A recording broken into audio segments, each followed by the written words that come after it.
की होती क्या है? जैसा कि आप साउंड से समझ पा रहे हैं, रे की। ओके। रे मीन्स यूनिवर्सल की एनर्जी, जिसको ची भी कहते हैं। ये एक जापानी वर्ड है। और इसके जो जनक थे, जनक कह सकते हैं हम, मिकाओ उसुई। ओके। तो उन्होंने इसको 21 दिन की प्रक्रिया में साधना के बाद हासिल किया था। ओके। और ये एक ऐसी प्रक्रिया है जिसमें आप अपनी ऊर्जा से दूसरे लोगों को ठीक कर सकते हैं। ओके। तो दूसरे लोगों को ठीक करने से पहले आपके अंदर इतनी पॉजिटिव एनर्जी होनी चाहिए कि आप दूसरे को हील कर सकें। सो जापान में होके ये कैसे हमारी तरफ आई, ये जो टेक्निक है? हमारे ही कुछ लोग इंडिया से जो कि जापान घूमने गए थे, और जो मेरे गुरु हैं, गुरु शिष्य परंपरा में जिनसे मैंने सीखा है, तो वो इसे जापान से इंडिया लेके आए और इंडिया से उन्होंने इंदौर में सेंटर्स डाले और हम लोगों ने उनके सेशंस अटेंड किए। और सेशंस अटेंड करने के बाद हमें ये पता चला कि ये ऊर्जा किस तरह से काम करती है।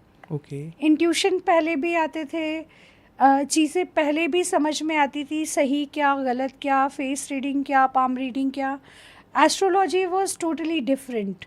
ओके। लेकिन जब रेकी में एंट्री हुई तब पता चला कि ये तो कुछ अलग ही एनर्जी है। कि ओके। इंसान के बोलने से पहले उसकी एनर्जी बोलती है यस। कि वो किस तरह का व्यक्ति है। तो उसके मुंह खोलने की आवश्यकता नहीं होती है। ओके। उसका जो व्यक्तित्व है, उसकी जो एनर्जी है, वो हमें बता देती है कि उसे किन चीज़ों की आवश्यकता है और वो किन चीज़ों से सफ़र कर रहा है। तो वो हील करने के लिए फिर हम उसे कुछ चीज़ें, कुछ टिप्स एंड ट्रिक्स देते हैं जिसके थ्रू वो हील हो जाती हैं। ओके। तो इसमें ना कोई स्टेथोस्कोप है और ना ही किसी तरह का हमने टेम्परेचर मापने का कोई पैरामीटर लेके बैठे हुए हैं। इसमें सिर्फ काम करती हैं हमारे हाथों की मुद्राएं। ओके। हम इन मुद्राओं से ही मेडिटेशन में आने के बाद जब स्टार्ट करते हैं, और ये हाथों से जो रे निकलती हैं वही उनके ज़ख्मों को, उनकी तकलीफ़ों को हील करती है। ओके। सो अभी जैसे आपने बोला कि जो भी इंसान होता है उसको मुंह खोलने की ज़रूरत नहीं पड़ती है, उसके सामने से ही पता पड़ जाता है कि उनका कैसा हाँ प्रेजेंस है, हाँ दैट मीन्स ऑरा है। हाँ, तो ये रेकी ऑरा क्लियर करता है इंसान का? डेफिनेटली। ओके। रेकी का सबसे पहला पैरामीटर ही ये है कि जब कोई व्यक्ति उसमें एंटर होता है तो सबसे पहले हम ऑरा क्लींजिंग करते हैं। ओके।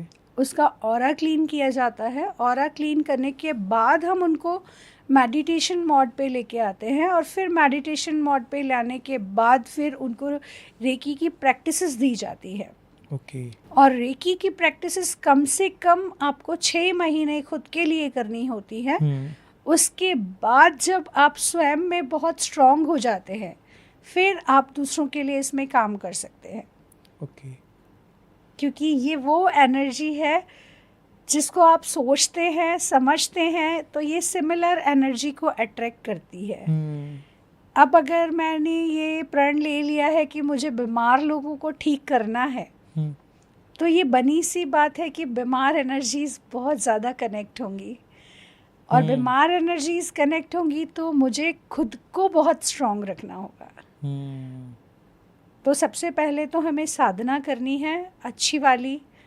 ओके। और कम से कम इसमें आपको 1 आवर डेली सुबह शाम की प्रैक्टिसेस करनी होती है। ओके। और कुछ सॉल्ट के हमारे उपाय होते हैं, वो करने होते हैं।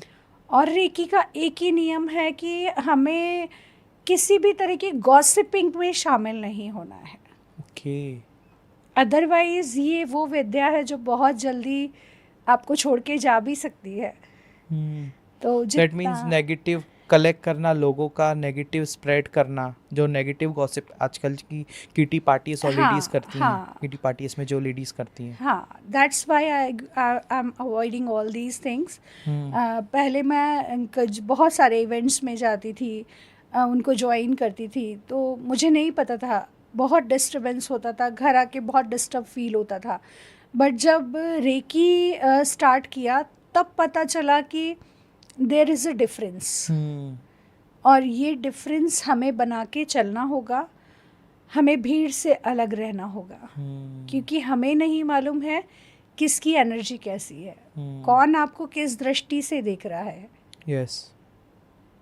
तो प्रोटेक्शन इज़ मस्ट। आप घर से निकले, प्रोटेक्ट करके निकलें खुद को।